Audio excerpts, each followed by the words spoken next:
दुनिया में आदमी आता है, जीता है,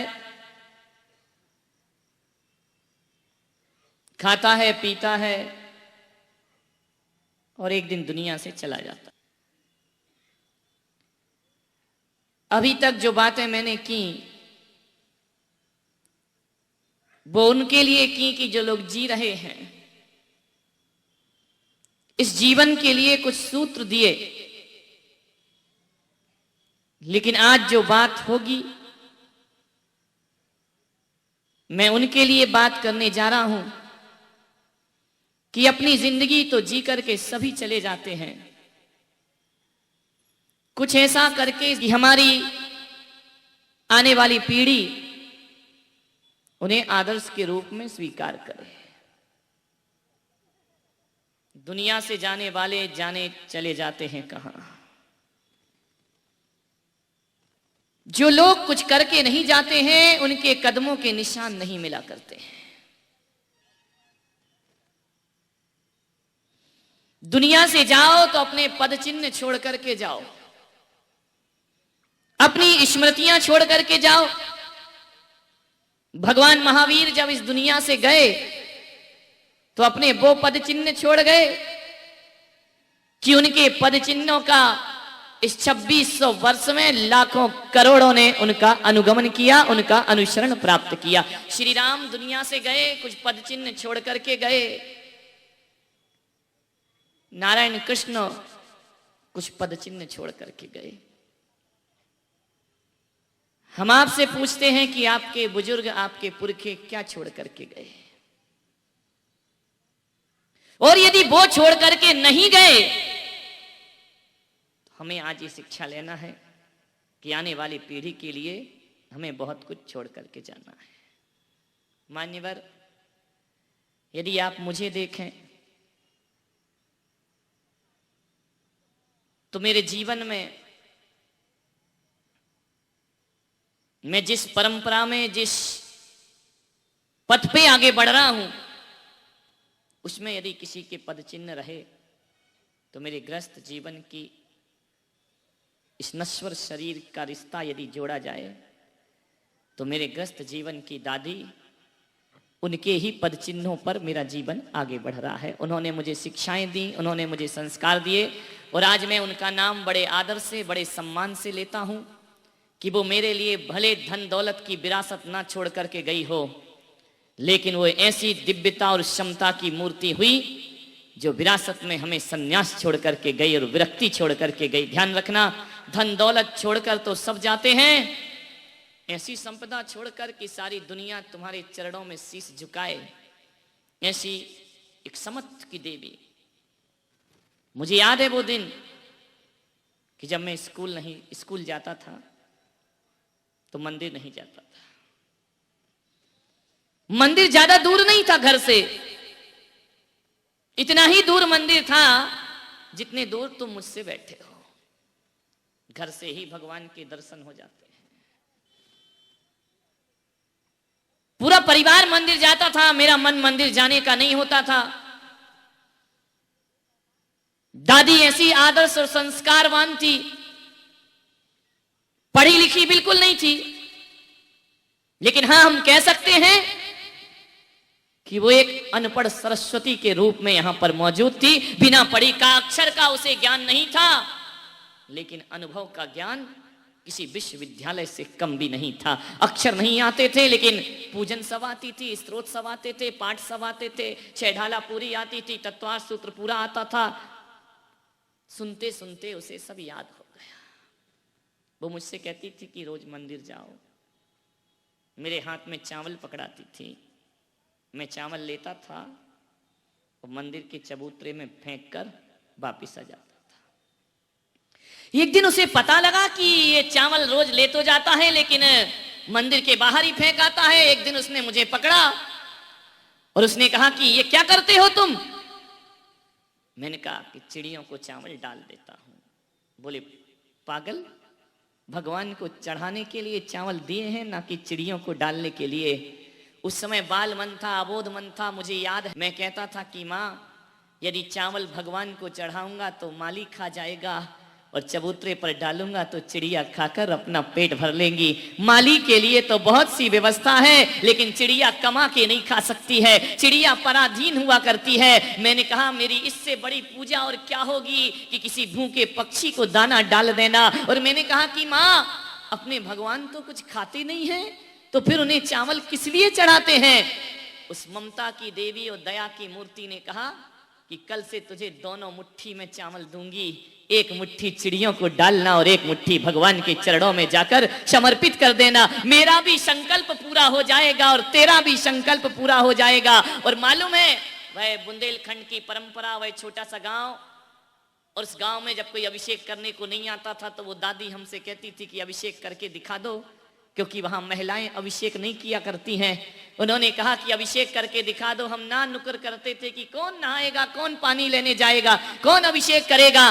उस मंदिर में कभी पुजारी नहीं लगा और आज भी पुजारी नहीं लगा। ध्यान रखना, मंदिर बना के पुजारी लगा लेना ये कोई धर्म की बात नहीं होती है। पैसों के पुजारियों से भगवान की पूजा नहीं होती है। आज भी उस परिवार में वो संस्कार है, वो मरते दम तक कह गई कि कभी इस मंदिर में किराए का पुजारी नहीं लगाना।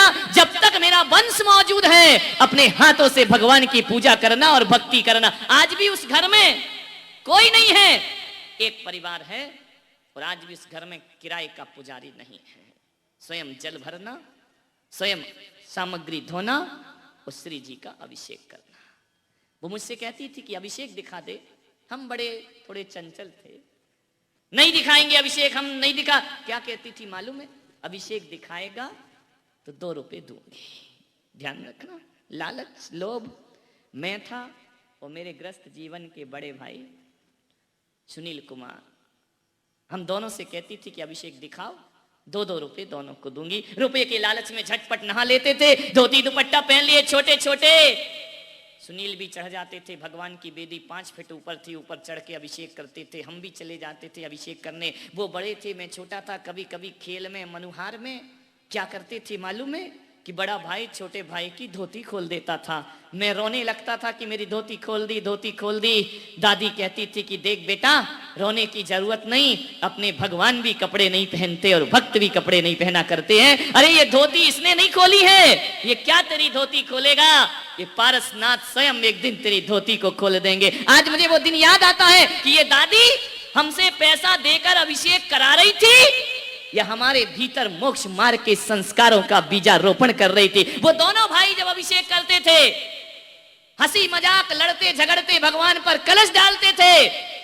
दादी के वो संस्कार, मैंने कहा कि दादी कोई जरूरी है कि मंदिर में जाकर के दर्शन करूं? मंदिर के बाहर से भी तो दर्शन कर सकते हैं। तो एक सूत्र उसने दिया था उस अनपढ़ सरस्वती ने कि जो भगवान के दर्शन दूर से करता है बेटा, वो भगवान से दूर रहा करता है, और जो भगवान के दर्शन पास से करता है वो एक दिन खुद भगवान बन जाया करता है। वो सीख हमारे जीवन में ऐसी घुली कि सुनील कुमार बन गए आचार्य जयसागर और मैं बन गया तुम्हारे सामने आज मैं बैठा हूं। वो संस्कार उसके हमको, ये विरासत है, ध्यान रखना, ये वसीयत है जो हमें मिली है।